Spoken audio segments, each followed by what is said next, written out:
we begin with our prayer, right? And that's one of the special features of this course of embodying safety, that it involves how to work with our body, our mind, and our spirit. And the prayer is something that very much brings all that together. And so I know that several of you have adopted now the prayer and are using, are experiencing it maybe once, twice a day. And I read the other day somebody was doing it 5 times a day. That's beautiful too. It's just kind of taking a break and reminding yourself, okay, I am part of this journey of unfolding consciousness, and I'm not alone. Have my individual spirit, which is a sense that I have since I was born, and I have this particular body and circumstances.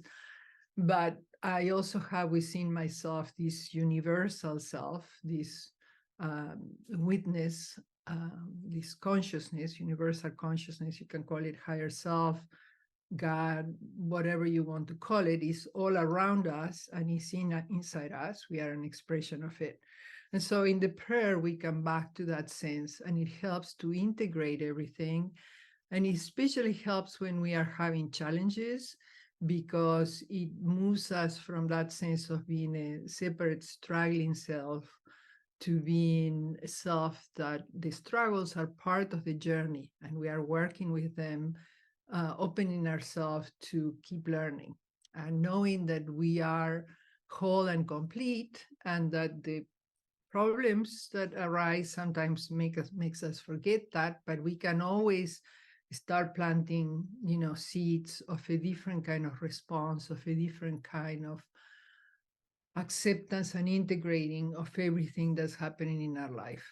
So find a comfortable position. The hands are going to be in front of the heart. So that's also very important for the prayer. I'm going to explain today, we were talking, I think it was last week and the week before, or just last week, about the homunculus of Penfield, which is a representation of how our brain is interested in our hands and in our face.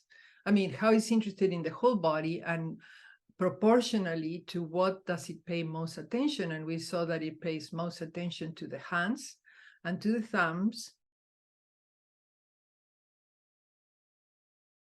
and also to the face, and particularly the area of the lips. So we are going to be very much exploring that today within the context of polyvagal theory and the teachings of yoga and qigong. And I also wanted to, while we do the prayer, to refer to what yoga and very ancient traditions tell us about the thumb.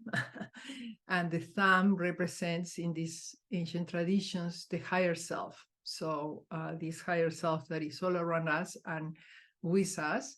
And in the prayer, you will see, and also in the mudras, which are gestures of powers and of concentration of energy, of sealing in the sacred within us. You probably all are acquainted with this kind of mudra, which is the mudra that represents the thumb, the higher self, connecting to the individual self. So the individual self does the effort of coming towards the thumb, and the thumb also comes and meets the individual self, or the index.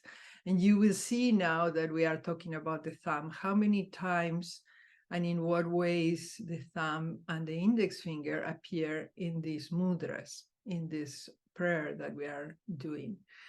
And for further just reference, for those of you that are interested in yoga and ancient traditions, and maybe all of you perhaps, is the whole philosophy of yoga is represented also in the way they look at the hands and the fingers. So this is the higher self. This is the individual self. So the consciousness taking a particular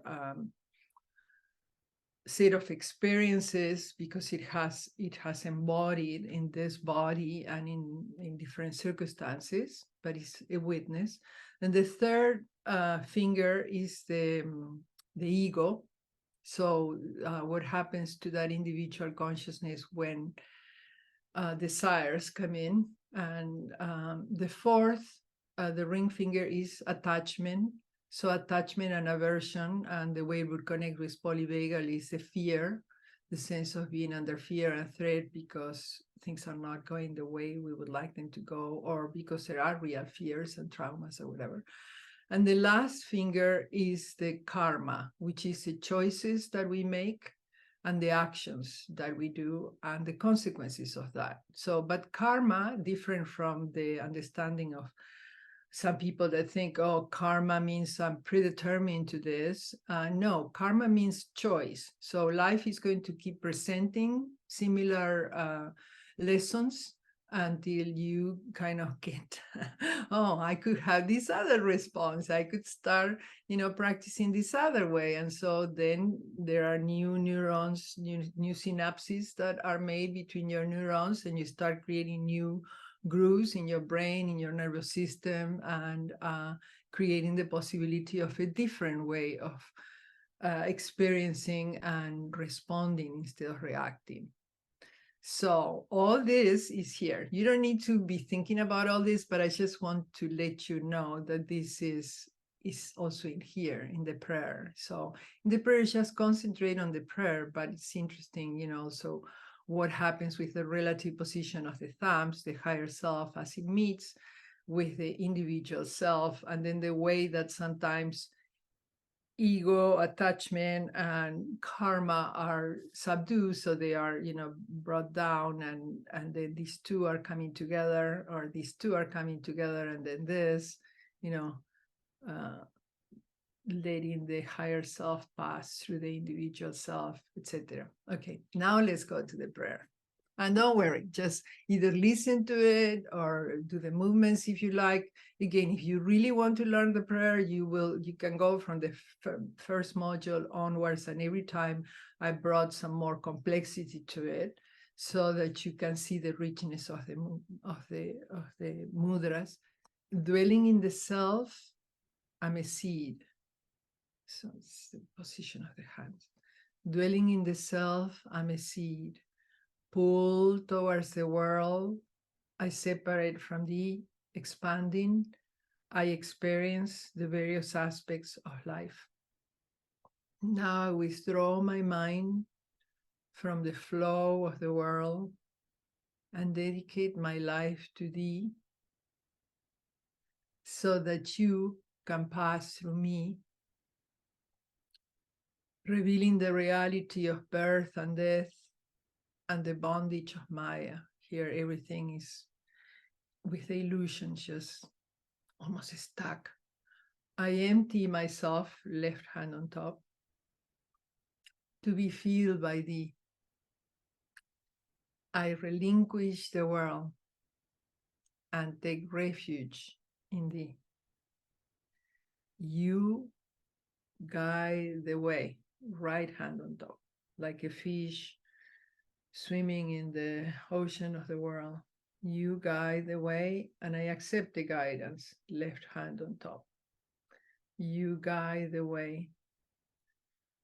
With strength, the I love you in the right hand, and this in the left. So when the I love you comes from the right hand, the spirit, and lands on the individual, which is the left hand, we have this sense of strength, inner strength and calm, and support. Support, what's going to happen is that in the left hand, we are going to make this pocket, and in the right hand, we bring the pinky in. So now we have these three fingers coming here. And again, the thumb and the index coming together, and the other thumb there, praying like the people in the steeple. Okay, so with strength and support, I shut out the noise of the world so that I can hear thy voice, that little voice that's always inside us. You protect me and dispel my fear. This is a no fear sign. illusion falls away like a leaf from a tree, just like all this fear, all this, you protect me and dispel my fear. This is what we are doing in the course, right? Learning to embody safety, to feel the safety, and to trust that everything is part of this journey of unfolding consciousness.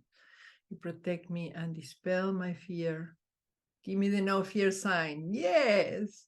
Illusion falls away. Okay. So now let's do it one more time with the slide, just for the length of it. Dwelling in the self, I'm a seed. Pulled towards the world, I separate from thee, expanding, I experience the various aspects of life.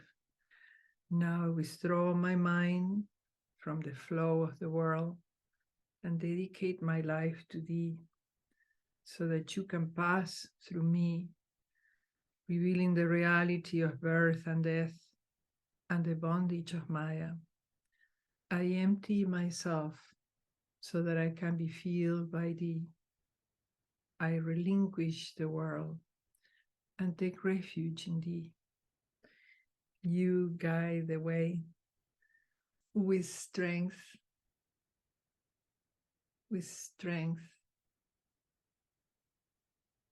and support. I shut out the noise of the world so that I can hear thy voice. You protect me and dispel my fear. Illusion falls away. It's beautiful, isn't it? And again, it reminds us that the safety doesn't come from removing the external things. Of course, we work with that too, if necessary. But the safety comes from inside. Is how do we work with our fears, with what in polyvagal theory, we talk about our physiological state, our reactions that come from previous experiences, from feeling overwhelmed, so many things. But we can always keep working with ourselves. And the good news, the amazing news, is that we are already whole and complete. Do you know that you have 37 trillion? A trillion is a million of a million. So imagine that. 37 trillion cells in your body. And so more cells that starts in the Milky Way. And they are all coordinating. And atoms, the number of atoms that have been calculated in the human body are more than the stars in the whole universe, all the galaxies and everything. So, and that's our organism. That's you and me looking at this screen right now. We have this incredibly rich organism that in itself already coordinates how to breathe, how to digest, how to enjoy the sun, how to everything. And it doesn't ask us, look, you need to help me every time. It just does it. But of course, it appreciates when we help to clean up the mess that sometimes forms by things getting stuck in our ways of perceiving or being hurt and feeling disempowered. But just trust, you are already quite amazing. We have these amazingly rich organisms, and we are whole and complete. Our spirit is also whole and complete. It gets limited when we receive different kinds of impacts and we don't learn on how to keep cultivating calm, strength, and clarity to be able to work with whatever comes up. It is unrealistic to think that life is not going to give us problems. Life is change. In fact, according to the old traditions, the purpose of life, it has two purposes. One is that you experience life, through the senses, through the circumstances, everything, all the good things, the bad things. And the other, and that's called boga. And then the second purpose of life is apavarga, which is liberation. So how to work with whatever is put in our plate and trust. For that, the prayer is so important. Trust. That is part of our journey of unfolding consciousness. Okay. So thank you for practicing the prayer, and I hope you will adopt it if you feel called to it. And if not, we have many other tools, and also are going to keep showing you how to use them, and you make your own selection of what resonates with you.